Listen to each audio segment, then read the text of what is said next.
بسم الله الرحمن الرحيم الحمد لله رب العالمين والصلاة والسلام على أشرف الأنبياء المرسلين محمد وعلى آله وصحبه أجمعين أما بعد.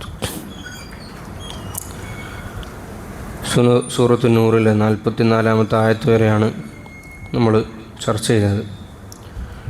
ശേഷമുള്ള ആയത്തിൽ അള്ളാഹു പറയുന്നു, വല്ലാഹു ഖലഖ കുല്ല ദാബത്തിൻ മിമ്മാ فمنهم من يمشي على بطنه ومنهم من يمشي على رجلين ومنهم من يمشي على أربع يخلق الله ما يشاء إن الله على كل شيء قدير. അള്ളാഹുവിൻ്റെ ഖുദ്റത്തിലേക്കും അള്ളാഹുവിൻ്റെ വളർമയിലുമൊക്കെ സൂചന നൽകുന്ന വിഷയങ്ങളായിരുന്നു കഴിഞ്ഞ കുറച്ച് ആയത്തുകളിൽ അള്ളാഹു പറഞ്ഞിരുന്നത്. അതിൻ്റെ തുടർച്ചയാണ് ഈ ആയത്തും. വല്ലാഹു ഖലഖ കുല്ല ദാബത്തിൻ, അള്ളാഹു എല്ലാ ജന്തുക്കളെയും ഭൂമിയിൽ കൂടി സഞ്ചരിക്കുന്ന ജീവികളെയും അള്ളാഹു സൃഷ്ടിച്ചു. മിമ്മാഇൻ, വെള്ളത്തിൽ നിന്നും. അത് രൂപാന്തരപ്പെടുന്ന ഇന്ദ്രിയത്തിൽ നിന്നും അള്ളാഹു അതിനെ സൃഷ്ടിക്കുകയുണ്ടായി. കേവലം നിസ്സാരമായി അവഗണിക്കപ്പെടുന്ന ആ ദ്രാവകത്തിൽ നിന്നും അള്ളാഹു തആല എല്ലുകളെയും മാംസത്തിനെയും മജ്ജയെയും രൂപപ്പെടുത്തി റൂഹൂതി ചില ജന്തുക്കളൊക്കെ മനുഷ്യന് പോലും കീഴ്പ്പെടുത്താൻ പറ്റാത്ത വിധത്തിലേക്ക് അള്ളാഹു സൃഷ്ടിക്കുകയുണ്ടായി. അപ്പോൾ എല്ലാത്തിൻ്റെയും തുടക്കമെന്ന് പറയുന്നത് വളരെ നിസ്സാരമായിട്ടുള്ള അന്നുത്തുഫ, ഇന്ദ്രിയത്തുള്ളിയാണ്. ഫമിൻഹും മൻ യംശി അലാ ബത്നിഹി, ആ ജന്തുക്കളിൽ ജീവികളിൽ ചിലത് അതിൻ്റെ വയറിൻ്റെ മേൽ, ഉദരത്തിൻ്റെ മേൽ നടക്കുന്നവയാണ്. പാമ്പിനെ പോലെയുള്ള ജീവികൾ, അവകൾക്ക് കാലിന് അള്ളാഹു നൽകിയിട്ടില്ല. അത് അതിൻ്റെ മസിൽസിനെ കോൺട്രാക്റ്റ് ചെയ്തിട്ടും എക്സ്പാൻഡ് ചെയ്തിട്ടും അത് ഭൂമിയിൽ കൂടി എഴയുകയാണ് ചെയ്യുന്നത്. വമിൻഹും മൻ യംശി അലാ റിജ്ലൈൻ, ആ ജന്തുക്കളിൽ ചിലത് 2 കാലിൻ്റെ മേൽ നടക്കുന്നു, മനുഷ്യനെ പോലെ, പക്ഷികളെ പോലെ. വമിൻഹും മൻ യംശി അലാ അർബഇൻ, ചില ജീവികൾ അത് 4 കാലിൻ്റെ മേൽ നടക്കുന്നു. നാൽക്കാലികൾ അതുപോലെയുള്ള വന്യജീവികളൊക്കെ 4 കാലിൻ്റെ മേലാണ് നടക്കുന്നത് നമുക്ക് കാണാൻ വേണ്ടി സാധിക്കും. എന്നിട്ട് അള്ളാഹു പറയുന്നു, അടിസ്ഥാനപരമായി ഈ 3 കാറ്റഗറി ആണെങ്കിലും യഖ്ലുഖുല്ലാഹു മാ യശാ, ഇതിൻ്റെ മുകളിലുള്ള അള്ളാഹു ഉദ്ദേശിക്കുന്ന ജന്തുജാലങ്ങളെയും അള്ളാഹു സൃഷ്ടിക്കുന്നുണ്ട് എന്നല്ലാഹു പറയാണ്. അപ്പോൾ 4 മാത്രമല്ല, 4ൻ്റെ മേലുള്ള നമ്മൾ 1000 കാലി എന്നൊക്കെ പറയാറുണ്ട്. 1000 കാലി, അങ്ങനത്തെ കുറേ ജീവികൾ 4ൽ കൂടുതൽ കാലുകളിൽ നടക്കാറുണ്ട്. അപ്പോൾ ചില ആളുകൾ പറയുന്നത്, ഇപ്പം നമ്മൾ തേരട്ടൊക്കെ നോക്കുമ്പോൾ കുറേ കാലുകൾ ഉണ്ടെങ്കിലും നടക്കാൻ വേണ്ടിയല്ല അതിൻ്റെ കാലുകളും ഉപയോഗിക്കുന്നില്ല, 4 ഭാഗങ്ങളിലേക്കുള്ള 4 കാലുകൾ മാത്രമേ ഉപയോഗിക്കുന്നുള്ളൂ എന്നാണ്. എന്നാലും ഈ ഭാഗത്ത് യഖ്ലുഖുല്ലാഹു മാ യശാ, അള്ളാഹു ഉദ്ദേശിക്കുന്നവയെ അവൻ പടക്കുന്നു എന്ന് പറയുമ്പോൾ അതിൽ ഈ പറഞ്ഞ രൂപത്തിൽ എല്ലാത്തിനെയും പെടുത്താൻ വേണ്ടി സാധിക്കും. അപ്പോൾ ഇങ്ങനെ അള്ളാഹു തആല ജന്തുക്കളെ പല രീതിയിൽ കാറ്റഗറൈസ് ചെയ്തിട്ടുണ്ട്. അതിൽ പ്രധാനപ്പെട്ട ഒരു കാറ്റഗറൈസേഷൻ ഈ പറഞ്ഞ പോലെ അതിൻ്റെ കാലുകളുടെ നടത്തത്തിൻ്റെ രീതി നോക്കിയിട്ടാണ്. യഖ്ലുഖുല്ലാഹു മാ യശാ ഇന്നല്ലാഹ അലാ കുല്ലി ഷൈഇൻ ഖദീർ, തീർച്ചയായും അള്ളാഹു തആല എല്ലാറ്റിൻ്റെ മേലും കഴിവുള്ളവനാണ് എന്നല്ലാഹു പറയുകയാണ്. ലഖദ് അൻസൽനാ ആയാത്തിൻ മുബയ്യിനാത്തിൻ, തീർച്ചയായും നാം വ്യക്തമായ തെളിവുകളെ, ദൃഷ്ടാന്തങ്ങളെ നാം അവതരിപ്പിച്ചിരിക്കുന്നു. ഒരാൾക്ക് മനസ്സിലാക്കാനും ചിന്തിക്കാനും വേണ്ടി വളരെ അടിസ്ഥാനപരമായ, ഇപ്പോൾ അള്ളാഹു ഉണ്ട്, അള്ളാഹുവിൻ്റെ വുജൂദ്, അള്ളാഹുവിൻ്റെ പ്രസൻസൊക്കെ അള്ളാഹു തെളിയിക്കാൻ വേണ്ടിയിട്ട് അള്ളാഹു ഉപയോഗിക്കുന്ന തെളിവുകൾ എല്ലാവർക്കും മനസ്സിലാകുന്ന തെളിവുകളാണ്. ഈ പറഞ്ഞ ജന്തുക്കളത്, ആകാശത്തിൻ്റെത്, മഴ പെയ്യുന്നത്, ഇതൊന്നും ചിന്തിക്കാൻ ഭയങ്കരം PhD ലെവൽ നോളജിൻ്റെ ഒന്നും ആവശ്യമൊന്നുമില്ല. മാത്രമല്ല, നമ്മൾ ചില എവിഡൻസ് പറയുമ്പം, ചില എവിഡൻസ് എന്ന് പറഞ്ഞാൽ നമുക്കത് തിയറിറ്റിക്കലി മാത്രമേ ചിന്തിക്കാൻ വേണ്ടി സാധിക്കൂ. ചില തെളിവുകൾ നമുക്ക് അനുഭവിക്കാൻ പറ്റുന്ന തെളിവുകളുണ്ട്, എംപിരിക്കൽ എവിഡൻസ് നമ്മൾ പറയും. പക്ഷെ അള്ളാഹു തആല ഖുർആൻ ഷരീഫിൽ ഉപയോഗിക്കുന്ന തെളിവുകളൊക്കെ ഏറെക്കുറെ എംപിരിക്കൽ എവിഡൻസാണ്, അതായത് മനുഷ്യനിക്ക് അനുഭവിക്കാൻ പറ്റുന്ന തെളിവുകളാണ്. ഇതിൽ 2 കാലിൽ നടക്കുന്നു എന്ന് പറയുമ്പോൾ അതിൽ നമ്മളും പെട്ടിട്ടുണ്ട്. തൊട്ടുമുള്ള ആയത്തിൽ മഴ പെയ്യുന്നു, മിന്നലെടുക്കുന്നു, ഈ മേഘത്തു ഈ ആകാശത്തിൽ നിന്നും ഹിമക്കട്ടകൾ വീഴുന്നു എന്നൊക്കെ പറയുമ്പോൾ ഇതൊക്കെ മനുഷ്യൻ അവൻ്റെ ദൈനംദിന ജീവിതത്തിൽ അനുഭവിച്ചു കൊണ്ടിരിക്കുന്നതാണ്. അപ്പോൾ ഇങ്ങനെയുള്ള തെളിവുകളെ, അനിഷേധ്യ തെളിവുകൾ, ഒരാൾക്ക് നമുക്ക് ഇൻകാർ ചെയ്യാൻ പറ്റാത്ത, നിഷേധിക്കാൻ പറ്റാത്ത തെളിവിൻ്റെ ശക്തിയിലാണ് അതൊക്കെയുള്ളത്. അപ്പോൾ അല്ലാഹു തആല പറയുകയാണ്, ലഖദ് അൻസൽനാ ആയാത്തിൻ മുബയ്യിനാത്ത്, ഒരാൾക്ക് മനസ്സിലാകാൻ മാത്രമുള്ള തെളിവുകളൊക്കെ വ്യക്തമായ നിലക്ക് നാം അവതരിപ്പിച്ചിട്ടുണ്ട്. വല്ലാഹു യഹ്ദി മൻ യശാ, അള്ളാഹു അവനുദ്ദേശിക്കുന്ന ആളുകൾക്കാണ് ഹിദായത്തിനുള്ള തൗഫീഖ് അള്ളാഹു കൊടുക്കുന്നത് ഇലാ സിറാത്തി മുസ്തഖീം, നേരായ മാർഗത്തിലേക്ക്. അപ്പോൾ ഒരാൾ അള്ളാഹുവിൻ്റെ മാർഗത്തിലേക്ക് പ്രവേശിക്കണമെന്ന് ആഗ്രഹിക്കുന്നു. അപ്പോൾ അതിൻ്റെ കൂടെ അള്ളാഹുവിൻ്റെ തൗഫീഖും കൂടി അള്ളാഹും കൂടി തീരുമാനിക്കണം അവനിക്കത് നേടണോ വേണ്ടേ എന്നുള്ളത്. അപ്പോഴാണ് ഒരു മനുഷ്യനിക്ക് ഹിദായത്ത് കിട്ടുന്നത്. അതുകൊണ്ടാണ് അള്ളാഹു നമുക്ക് ഹിദായത്ത് നൽകിയത്. അള്ളാഹു നമുക്ക് ഇസ്തിഖാമത്ത് നൽകി അനുഗ്രഹിക്കുമാറാകട്ടെ. ويقولون آمنا بالله وبالرسول وأطعنا ثم يتولى فريق منهم من بعد ذلك. ഇനി ചില ആളുകളെ പറ്റിയിട്ട് അള്ളാഹു തആല പറയാണ്. വയഖൂലൂന, അവർ പറയും, മുനാഫിഖീങ്ങളിൽപ്പെട്ട ഹിപ്പോക്രൈറ്റുകളിൽപ്പെട്ട ആളുകൾ പറയും, ആമന്ന ബില്ലാഹി വബിർ റസൂൽ, ഞങ്ങൾ അള്ളാഹുവിലും റസൂലൊക്കെ വിശ്വസിച്ചിട്ടുണ്ട്, വഅത്അന, ഞങ്ങൾ നബിതങ്ങളെ പിൻപറ്റുകയും ചെയ്യുന്ന ആളാണ് എന്ന് ജനങ്ങളുടെ സമക്ഷത്തിൽ അവർ പറയും. സുമ്മ യതവല്ല ഫരീഖും മിൻഹും മിൻ ബഅദി ദാലിക്, അതിനുശേഷം നബി സല്ലല്ലാഹു അലൈഹി വസല്ലമ പറഞ്ഞ കാര്യങ്ങൾ അവരുടെ മുമ്പിലേക്ക് വന്നു കഴിഞ്ഞാൽ അവർ തിരിഞ്ഞു കളയും. സംഗതി പ്രഖ്യാപനം നടത്തുമ്പോൾ ഞങ്ങൾ അള്ളാഹിൻ്റെ ആളാണ് റസൂലിൻ്റെ ആളാണെന്നൊക്കെ പറയുമെങ്കിലും ഒരു വിഷയത്തിൽ നബിതങ്ങളുടെ നിലപാട് ഇന്നതാണ്, അത് പിൻപറ്റേണ്ടതാണ് എന്ന് വന്നു കഴിഞ്ഞാൽ യതവല്ല ഫരീഖും മിൻഹും മിൻ ബഅദി ദാലിക്, അതിനുശേഷം അവർ തിരിഞ്ഞു കളയും. അള്ളാഹു പറയുന്നു, വമാ ഉലൈക ബിൽ മുഅ്മിനീൻ, അവരെ പറ്റി മുഅ്മിനീങ്ങളെന്ന് പറയാൻ പറ്റില്ല. ഇപ്പോൾ നമ്മളിന്ന് ഓതിയത് സൂറത്തുൽ അഹ്സാബായിരുന്നു. സുബ്ഹിൽ ഒന്നാമത്തെ റക്അത്തിൽ ഒന്നാമത്തെ ഓതിയ ആയത്ത്, വമാ കാന ലി മുഅ്മിനിൻ വലാ മുഅ്മിനത്തിൻ ഇദാ ഖദല്ലാഹു വറസൂലുഹു അംറൻ അൻ യകൂന ലഹുമുൽ ഖിയറത്തു മിൻ അംരിഹിം. ഭയങ്കര ഗൗരവമുള്ളൊരു വാക്കാണത്. അള്ളാഹും റസൂലും ഒരു വിഷയത്തിൽ തീരുമാനം പറഞ്ഞാൽ ഒരാൾക്കും ആ വിഷയത്തിൽ സ്വന്തം ചോയ്സ് ഉണ്ടാകാൻ പാടില്ല.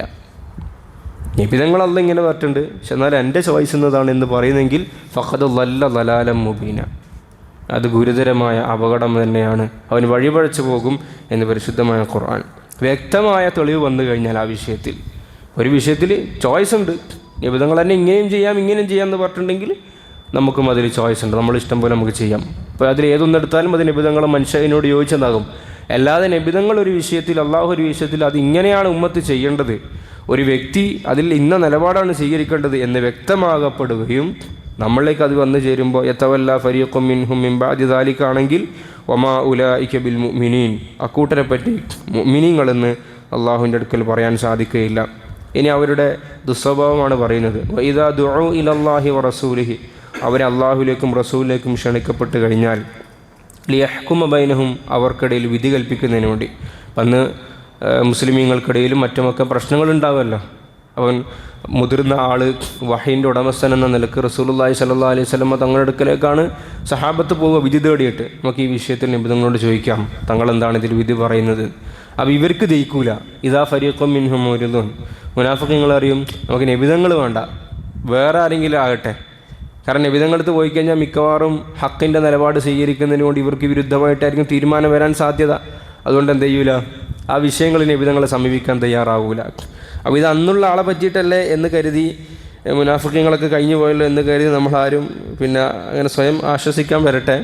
നമ്മളെ വിഷയങ്ങൾ വരുമ്പം അല്ലേ, ഇപ്പം മസലൊന്നും ഇപ്പോൾ പറയണില്ല, മസല അവിടെ നിൽക്കട്ടെ, അത് മസലയും ഹദീസും ഫിഖൊക്കെ അവിടെ നിൽക്കട്ടെ. നമുക്ക് നമ്മുടെ നാട് നമുക്ക് പറയാം, നമുക്ക് നാട്ടിലെ കൾച്ചർ നമുക്ക് പറയാം. ഇങ്ങനെ പറയുന്നുണ്ടെങ്കിൽ അത് നിഫാഖിൻ്റെ വർത്താനാണ്. മുഅ്മിനീങ്ങൾക്ക് അങ്ങനെ പറയാൻ സാധിക്കില്ല. ഒരു പ്രശ്നം വരുമ്പോൾ നമ്മൾ ആദ്യം ചിന്തിക്കേണ്ടത് മാദാ ഖാലല്ലാഹ്, ഇതിൽ അള്ളാഹിൻ്റെ തീരുമാനം എന്താണ്, അള്ളാഹു ഈ വിഷയത്തിൽ എന്തെങ്കിലും തീരുമാനം പറഞ്ഞിട്ടുണ്ടോ, നബി സല്ലല്ലാഹു അലൈഹി വസല്ലം നിങ്ങൾ പറഞ്ഞിട്ടുണ്ടോ, എങ്കിൽ അതാകണം എൻ്റെ നടപടി, അതിലേക്കായിരിക്കണം എൻ്റെ തീരുമാനങ്ങളും എൻ്റെ ആലോചനകളും എത്തേണ്ടത്. അതിൻ്റെ മുകളിൽ ഒരിക്കലും എന്ത് വരാൻ പാടില്ല, നമ്മളെ നാട്ടിൻ്റെ ആചാരം, സംസ്കാരം, കൾച്ചർ, എൻ്റെ ചിന്തകൾ, എൻ്റെ ഊഹങ്ങൾ, ഇതൊക്കെ ഇത്തിബാൽ ഹവയാണ്. ഖുർആനിൽ എത്ര സ്ഥലത്താണ് ഈ യത്തബിഊന ഇല്ലല്ലന്ന, അല്ലെങ്കിൽ ഒമൻ അല്ലല്ലു മിമ്മൻ ഇത്തബഅഹ, സ്വന്തം താല്പര്യങ്ങൾ പിൻപറ്റുക. അത് മനുഷ്യനെ സംബന്ധിച്ചിടത്തോളം സെൽഫ് ഭയങ്കര ഇമ്പോർട്ടൻ്റ് ആയ കാര്യമാണ്. ഞാൻ ഭയങ്കര കാര്യമാണ് എല്ലാവർക്കും. അത് നമ്മൾ പറഞ്ഞാലും ശരി, പറഞ്ഞിട്ടില്ലെങ്കിലും ശരി. അതുകൊണ്ട് തന്നെ എൻ്റെ ഉള്ളിൽ നിന്നും വരുന്ന തീരുമാനങ്ങളും അഭിപ്രായങ്ങൾക്കും എനിക്ക് എൻ്റെ അടുക്കൽ ഭയങ്കര വിലയാണ്. ഇങ്ങനെ ഓരോ ആളും അവനവൻ്റെ തീരുമാനം അനുസരിച്ച് ജീവിക്കാൻ തുടങ്ങി എന്താവും ഭൂമിയിലെ അവസ്ഥ ഒന്ന് ആലോചിക്കട്ടെ. നമ്മളിന്ന് എല്ലാവരും കൂടി സുബീസ്കരിച്ച് എന്തുണ്ടാ നമ്മൾ ഓരോരാളെയും ഹവ എന്തായിരുന്നു, ഹവ എന്ന് പറഞ്ഞാൽ സ്വന്തം ഉള്ളിലുള്ള താല്പര്യം. നിസ്കരിക്കാനാണോ ഉറങ്ങാനാണോ? സംശയം എന്താ? പക്ഷെ എന്തുകൊണ്ട് നമ്മൾ പള്ളിയിൽ വന്നു, എന്തുകൊണ്ട് നമ്മൾ നിസ്കരിച്ചു? ഇമാമ കുറേ ഓതി, നമുക്കൊന്നും ചെയ്യാൻ കഴിയില്ല. എന്തുകൊണ്ട്? അള്ളാഹ് പറഞ്ഞിട്ടുണ്ട്, ഇമാമ് കൈകെട്ടിയാൽ നിങ്ങളെന്ത് ചെയ്യണം? കൂട്ടത്തിൽ തുടരണം. അപ്പം ഇങ്ങനെ ഓരോ മനുഷ്യന്മാരും അവനവൻ്റെ ദേഹേച്ഛയെ പിൻപറ്റി ജീവിക്കാൻ തുടങ്ങിയാൽ എല്ലാ ഫസദത്തില്ലാറും ഭൂമി എന്താവും? നാശമായി പോകും. അതുകൊണ്ട് അള്ളാഹു താല പറഞ്ഞു, അള്ളാഹുവിനെ പിൻപറ്റൂ, റസൂലുള്ളാഹി സ്വല്ലല്ലാഹി അലൈഹി വസല്ലം നിങ്ങൾ പിൻപറ്റൂ. അതിലെല്ലാ മനുഷ്യർക്കുമുള്ള നന്മയുണ്ട്, എല്ലാവർക്കുമുള്ള പ്രയോജനമുണ്ട്. അപ്പോൾ ഇവരെ പറ്റി അള്ളാഹു പറയുകയാണ്, ലിയഹ്കുമ ബൈനഹും ഇദാ ഫരീഖും മിൻഹും മുഅ്രിദൂൻ. അവരിൽപ്പെട്ട ഒരു വിഭാഗം ആളുകൾ അള്ളാഹുവിനെ തൊട്ടും റസൂലിനെ തൊട്ടും തിരിഞ്ഞു കളയുന്നു. അള്ളാഹു പറയുന്നു, വഇയ്യകുല്ലഹുമുൽ ഹഖ്, അവർക്ക് അനുകൂലമായ എന്തെങ്കിലും വിധിയാണ് വരാൻ സാധ്യതയുള്ളത് എന്നവർ മനസ്സിലാക്കി കഴിഞ്ഞാൽ യഅ്തൂ ഇലൈഹി മുദ്ഇനീൻ, വിളിക്കുന്നതിന് മുമ്പേ അവർ ആദ്യം വന്നിട്ട് സീറ്റിന് മുമ്പിലിരിക്കും മുനാഫിഖീങ്ങൾ. അപ്പോൾ നമുക്ക് കിട്ടേണ്ട ഓഹരിയാണെങ്കിൽ, നമുക്ക് കിട്ടേണ്ട സംഗതിയാണെങ്കിൽ നമ്മൾ അങ്ങോട്ട് പോയിട്ട് എന്ത് ചെയ്യും? അങ്ങനെ ഒരു വസ്ത്രം ഉണ്ടല്ലോ ഉസ്താദെ, അങ്ങനെ ഒരു വകുപ്പ് ഉണ്ടല്ലോ, അല്ലെങ്കിൽ അങ്ങനെ ദീനിലൊരു നമുക്ക് കിട്ടേണ്ടതുണ്ടല്ലോ. അപ്പോൾ കിട്ടേണ്ട വകുപ്പുകൾ മാത്രമല്ല നമ്മൾ അന്വേഷിച്ചറിയേണ്ടത്, എന്ത് പറയണം, കൊടുക്കാനുള്ളതും കൂടി നമ്മൾ അറിയേണ്ടതുണ്ട്. അപ്പോൾ അള്ളാഹു ചോദിക്കുകയാണ്, അല്ല എന്തു പറ്റി അവർക്ക്? അഫീ ഖുലൂബിഹിം മറദുൻ, അവരുടെ ഹൃദയത്തിൽ എന്തോ രോഗം ബാധിച്ചു പോയോ? അമിർതാബു, അല്ല അവർ സംശയിക്കുകയാണോ? അതായത് ഇവർ നബിതങ്ങളെ സദസ്സിലേക്ക് വരുന്നില്ലല്ലോ, അപ്പോൾ അതിനെപ്പറ്റിയിട്ടാണ് അള്ളാഹു ആക്ഷേപിക്കുന്നത്. എന്താണ് അവർ നബിതങ്ങളുടെ അടുക്കിലേക്ക് വരാത്തത്? അഫീ ഖുലൂബിഹിം മറദുൻ, അവരുടെ ഹൃദയത്തിൽ രോഗമാണോ? അമിർതാബു, അല്ല അവർ സംശയിക്കുകയാണോ? അം യഖാഫൂന, അല്ല അവർ പേടിക്കുകയാണോ? അയ്യഹൈഫല്ലാഹു അലൈഹിം വറസൂലു, അള്ളാഹുവും അവൻ്റെ റസൂലും ഇവരുടെ മേൽ അക്രമം കാണിച്ച് കളയുമെന്ന് വിചാരിക്കുകയാണോ? ഇതൊന്നും സംഭവിക്കൂല. എന്താണ് ആ വിഷയത്തിൽ വഹി വരുന്നത്, അത് നബിതങ്ങൾ നടപ്പിലാക്കുമെന്ന് മാത്രം. ബൽ ഉലൈക ഹുമുല്ലാലിമൂൻ, കാര്യം ഇങ്ങനെയൊന്നല്ല, ഇവർ സത്യത്തിൻ്റെ മാർഗവും വിട്ട് അക്രമികളായിപ്പോയി എന്നുള്ളതാണ്. അപ്പോൾ ഈ ഭാഗത്ത് അള്ളാഹു സുബ്ഹാനഹു വ തആല ഹക്കിൻ്റെ മേൽ അടിയുറച്ച് നിൽക്കാൻ, വിശിഷ്യ റസൂലുള്ളാഹി സ്വല്ലല്ലാഹു അലൈഹി വസല്ലമ തങ്ങളുടെ മാർഗത്തിൽ, അത് ഓരോന്നിലും നമ്മൾ പിൻപറ്റി പോകുമ്പോൾ മാത്രമേ നമ്മളൊരു യഥാർത്ഥ മുഹമ്മദ് റസൂലുള്ളാഹി സ്വല്ലല്ലാഹു അലൈഹി വസല്ലമയുടെ ആളാവുന്നുള്ളൂ. അപ്പോൾ നമ്മുടെ ജീവിത ചിട്ടകളിൽ, നമ്മുടെ വസ്ത്രധാരണത്തിൽ, നമ്മുടെ വേഷവിധാനത്തിൽ, നമ്മുടെ കൊടുക്കൽ വാങ്ങലുകളിൽ ചിലതൊക്കെ നമ്മൾ വിചാരിക്കും ഇതൊക്കെ ചെറുതല്ലേ നമ്മൾ വിചാരിക്കും, അതിനെപ്പോലും നമ്മൾ നിസ്സാരവൽക്കരിക്കാൻ പാടില്ല. ഉദാഹരണം പറഞ്ഞാൽ നെരിയാണിക്ക് താഴെ വസ്ത്രം പോകുന്ന വിഷയം കുറച്ച് കാലങ്ങൾക്കൊക്കെ മുമ്പ് ഭയങ്കര ഗൗരവമായി കണ്ട് മനുഷ്യന്മാരൊക്കെ മുസ്ലിമിനെ മനസ്സിലാക്കാനുള്ള ഐഡൻറ്റിറ്റിയായി നമുക്കത് മനസ്സിലാക്കാമായിരുന്നു. നെരിയാണിക്ക് താഴെ പോകില്ല, അത്ര ഗൗരവകരമായിട്ട് ഉമ്മത്ത് നോക്കിയിരുന്ന കാര്യമായിരുന്നു. പക്ഷേ അള്ളാഹു നമ്മളെ കാത്തുരക്ഷിക്കുമാറാകട്ടെ, അള്ളാഹു നമുക്ക് മാപ്പ് നൽകി അനുഗ്രഹിക്കുമാറാകട്ടെ, നമ്മളാളുകൾ പോലും നെരിയാണിക്ക് താഴെ പോവാണ്. ഇത് നമ്മളാരും പാസ്സാക്കിയതല്ല. ലാ യൻദുറുല്ലാഹു തആല യൗമൽ ഖിയാമ, അള്ളാഹു തആല ഖിയാമത്ത് നാളിൽ നോക്കൂല ഇലാ മൻ ജറ ഇസാറഹു ബതറൻ, ഒരാൾ തൻ്റെ വസ്ത്രം നെരിയാണിക്ക് താഴെ വലിച്ചഴക്കുന്നുണ്ടെങ്കിൽ, ബതറൻ അഹങ്കാരത്തോടു കൂടി. അപ്പോൾ ചില ആൾ പറയും, അത് അഹങ്കാരത്തോടു കൂടി വലിച്ചഴക്കുമ്പോഴല്ലേ, നമുക്കങ്ങനെ അഹങ്കാരം ഇല്ലപ്പാ എന്ന് നമ്മൾ പറയണ്ട. അറിയാതെ ഒരാളെ വസ്ത്രം അങ്ങനെ ലൂസായി പോയി, ചിലപ്പോൾ വീട്ടിൽ നിന്നൊക്കെ നടക്കുമ്പോൾ ചിലപ്പോൾ നമ്മൾ ശ്രദ്ധിക്കാതെ ആയിപ്പോവും. അതല്ല, ഈ പാൻറ്റ് താഴേക്ക് പോകുമ്പോഴുള്ള അതിൻ്റെ ഒരു മനഃശാസ്ത്രമുണ്ട്. അവിടെ നമ്മൾ ഒരു അറോഗൻസ് നമ്മുടെ ഉള്ളിലുണ്ടാവും. ആ സമയം അങ്ങനെ ഉള്ളിൽ താഴേക്ക് പോകും നമ്മുടെ വസ്ത്രം, അതിന് പോവും നമ്മൾ അറിവുപോലും അറിയാതെ. നിങ്ങൾ പാൻറ്റ് അല്ലെങ്കിൽ നമ്മളെ തുണി ഒന്ന് മേലോട്ടേക്ക് പൊക്കി നോക്കിയാട്ടെ, നമ്മളെ നടത്തത്തിനും നമ്മളെ സംസാരത്തിനൊക്കെ ഒരു വിനയം ഉണ്ടാവും. കാരണം ഈ മടമ്പും കാല് വെളിവാകുമ്പം തന്നെ നമ്മളുള്ളിൽ ഹംബിൾനെസ് ഉണ്ടാവും. നിങ്ങൾ പരീക്ഷിച്ച് നോക്കൂ. അതുകൊണ്ടാണ് ഹദീസുകളിൽ ഇപ്രകാരം പറയപ്പെട്ടത്, അള്ളാഹു തിരിഞ്ഞു നോക്കൂല. അൽ മുസ്ബിൽ, ഹദീസുകൾ അങ്ങനെ വന്നിട്ടുണ്ട്, അൽ മുസ്ബിൽ, വസ്ത്രം നെരിയാണിക്ക് താഴെ അഴിക്കുന്നവൻ. അപ്പോൾ ഇത് അള്ളാഹിൻ്റെ റസൂലിന് ഇഷ്ടമല്ലാത്ത കേസാണ് ഭായി. അപ്പോൾ നമ്മൾ അള്ളാഹിൻ്റെ റസൂലിൻ്റെ ആളാണെങ്കിൽ നമ്മളതിന് ഫോളോ ചെയ്യണം. നമ്മളെ കൂട്ടത്തിലുള്ള ആൾക്ക് ഉപദേശം കൊടുക്കണം. ഉമർ ഇബ്നുൽ ഖത്താബ് റളിയല്ലാഹു അൻഹു സുബഹിസ്കാരത്തിൽ കുത്തേറ്റ് വീട്ടിൽ അസുഖബാധിതനായി കിടക്കുന്നു, മരണത്തിലേക്കെത്തിയ ഷഹാദത്തിലേക്കെത്തിയ രോഗമാണ്. ഈ സമയത്ത് ഉമറുല്ലാനെ കാണാൻ വേണ്ടി ഒരാൾ വന്നു. ഉമറുല്ലാനെ കണ്ടിട്ട് തിരിച്ചു പോകുമ്പോൾ ഉമറുല്ലാനെ ആൾ വിളിച്ചു, സഹോദര യാ അബ്ദുള്ള ഇർഫഅ ഇസാർ, എൻ്റെ തുണി താഴോട്ടാണല്ലോ ഉള്ളത്, ഒന്ന് കയറ്റി എടുക്കുമെന്ന് പറഞ്ഞു. എപ്പോൾ? മരിക്കാൻ കിടക്കാണ്, ഷഹാദത്തിനെ കാത്ത് കിടക്കാണ് ഉമർ ഇബ്നുൽ ഖത്താബ് റളിയല്ലാഹു അൻഹു. ആ സമയത്ത് പോലും ഉമർ റളിയല്ലാഹു അൻഹു തിരുത്തിയിട്ടുണ്ടെങ്കിൽ ഈ വിഷയം സഹാബാക്കൾ എത്ര ഗൗരവത്തിലെടുത്തിട്ടുണ്ട്. നബിതങ്ങൾ ശരിക്കും നമ്മളെത്ര എടുക്കുന്നത്, ഇപ്പം നമ്മളിപ്പോൾ പറയുന്നത് ഞാനടക്കായാൽ പോലും നമ്മൾ ഇത്ര വരെ പാൻറ്റ് പോകുന്നുണ്ട്. ഇതിൻ്റെ അഫ്ളലായ രൂപം എന്താണെന്ന് നിങ്ങൾക്ക്? വസ്ത്രധാരണത്തിൻ്റെ തുണി എടുക്കുന്നതിൻ്റെ ഏറ്റവും അഫ്ളലായ രൂപം ഇതാ നിസ്ഫു സാക്കാണ്, കാണാം ഇതിൻ്റെ പകുതി വരെ. ഇതാണ് ഏറ്റവും അഫ്ദലായ രൂപം. ഇത് ഫോളോ ചെയ്യുന്ന എത്ര ആൾക്കാരുണ്ട്? പറയുന്നത് ഞാനടക്കം ഫോളോ ചെയ്യുന്നില്ല. രവിതങ്ങൾ പറഞ്ഞു നിങ്ങൾക്ക് അത് ബുദ്ധിമുട്ടുണ്ടെങ്കിൽ കുറച്ചും കൂടി താഴ്ത്താം, കുറച്ചും കൂടി താണോട്ടെ, ഇതിൻ്റെ അപ്പുറത്തേക്ക് പോകാൻ പാടില്ല. അപ്പോൾ അഫ്ദലായ രൂപം തണ്ടം കാലിൻ്റെ പകുതി വരെയാണ് സാക്ക്. ചില ആലിമീങ്ങളൊക്കെ നമ്മളങ്ങനെ കാണാറുണ്ട്.